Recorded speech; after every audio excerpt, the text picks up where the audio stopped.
Bismillahirrahmanirrahim. Assalamualaikum warahmatullahi wabarakatuh. Alhamdulillahirabbil alamin. Wassalatu wassalamu ala Rasulillah. Amma ba'd. Ahbabiyal kiram rahimani rahimakumullah. Alhamdulillah pada pertemuan kali ini Allah memberikan kita nikmat keislaman, keimanan, kesehatan dan kesempatan sehingga kita masih bisa ruku, sujud dalam menyembah Allah Subhanahu wa taala. Semoga kita menjadi umat Nabi Muhammad SAW, mendapatkan sahabat beliau kelak di yaumil akhir. Amin ya rabbal alamin. Di pelajaran sebelumnya kita telah membahas tentang al-hadarah al-islamiyah, di peradaban Islam secara singkat. Nah, di bab yang berikut ini kita akan belajar al-qiraah, membaca al-hadarah islamiyah bainal ams wal yaum. Jadi peradaban Islam bainal ams, di antara ams itu masa lalu atau kemarin, wal yaum dan sekarang. Jadi kemarin itu ams itu bukan mantan, tapi ini adalah masa depan umat Islam. Jadi membandingkan bagaimana masa kejayaan dari para sahabat, kemudian yang akan kita hadapi di depannya. Anak-anak bisa mempelajari bagaimana kejayaan Islam itu terukir sepanjang sejarah. Cuman banyak yang tidak mempelajarinya. Tapi di sini di Sofah Sadisah di halaman 6, di paragraf alif di tengahnya itu, Anzalallahu Quran ala Rasulihi Muhammad SAW. Nah, masa kejayaan itu terukir dengan turunnya Al-Quran yang pertama kali kepada Nabi Muhammad SAW sampai selesai. Kemudian di sini di dalam menunaikan Al-Quran yang banyak sekali hikmahnya itu dijelaskan di paragraf keduanya, waqad talabal Quran minal muslim an yatafakkara fi ahwalil kaun. Nah, di situ ada beberapa ayat yang menjelaskan bahwasanya seorang muslim itu bukan hanya memikirkan dunianya saja atau masa lalunya. Mengenang mantan tidak boleh. Ini dalam Islam itu berpikir itu bagaimana luas sampai ke alam semesta. Jadi bukan hanya NASA saja yang sekarang yang gengsi terus bisa terbang-terbang, enggak. Islam sudah memikirkan sejak dahulu bagaimana seorang muslim itu harus berpikiran terbuka.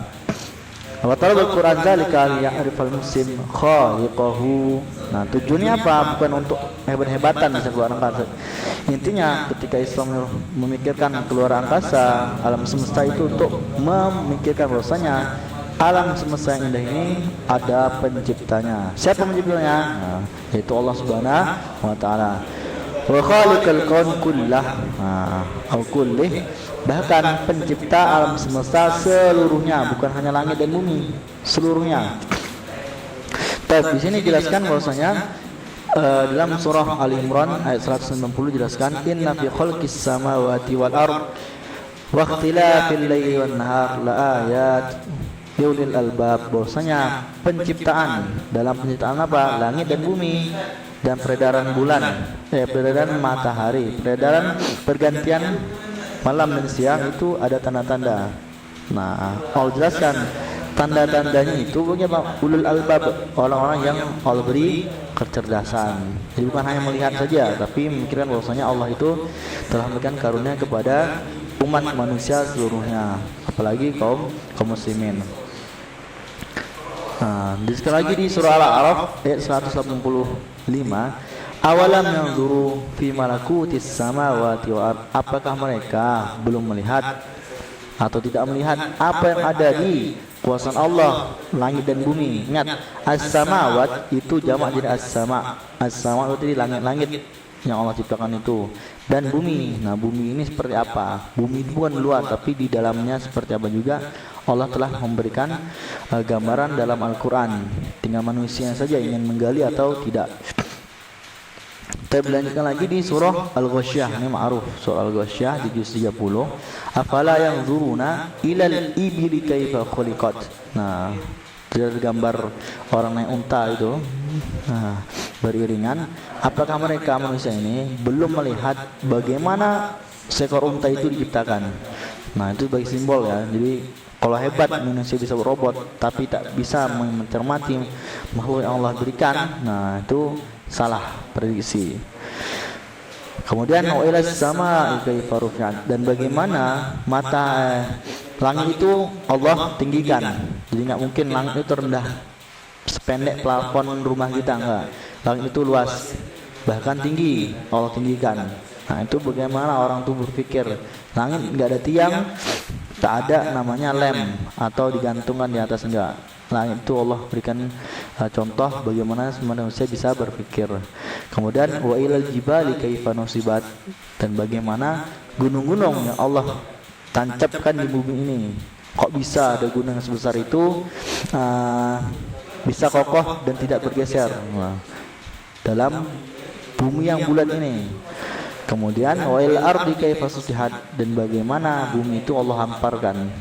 Jadi ibaratnya kalau kita lihat jauh dari luar angkasa, bumi bulat, tiba di bumi dihamparkan luas, datar, seakan-akan datar. Nah ini Allah telah jelaskan di surah Al-Ghasyiyah 17 sampai 20.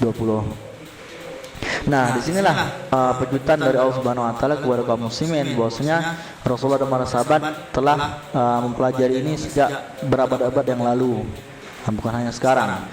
Wa bihadza zarar ihtimam al-muslimin bil ulumi tajribiyah. Nah, pada dasar inilah para ulama zaman akhir atau kontemporer sekarang banyak yang menggeluti ilmu-ilmu tajribiyah, ilmu penerapan yang telah kita pelajari. Ada fisika, contohnya di sini kimia, ilmu kimia, kemudian al-fizia, ilmu fisika, kemudian at-tib, dan juga ilmu kedokteran. Jadi sudah lama Rasulullah mempelajari ilmu-ilmu ini. Nah, tinggal kita umat akhir ini bagaimana mempelajarinya secara mendetail.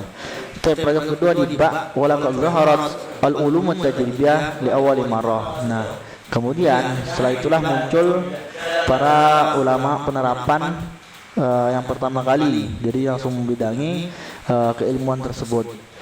Contoh sini al-aidil muslimin, oleh tangan-tangan kaum muslimin. Jadi jangan bangga dengan mereka yang kepala botak kayak Darwin, kemudian ahli matematika yang lain. Itu sebenarnya mereka penerus, yang penemu itu adalah kaum muslimin. Nah, dikembangkan oleh mereka yang mencuri ilmu dari kaum muslimin.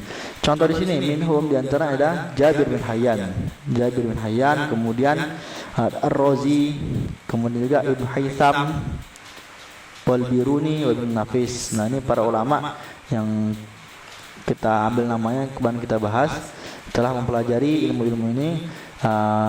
Wasiat dari baginda Rasulullah SAW, beliau mendapatkan wahyu, kemudian Rasulullah menanamkan pondasi-pondasinya, bahwasanya akar dari sebuah ilmu itu bukan dari pikiran manusia, tapi wahyu yang Allah turunkan. Maka di sini gambarnya ada gambar Al-Quran sebagai pedoman hidup, keilmuan dan sebagainya.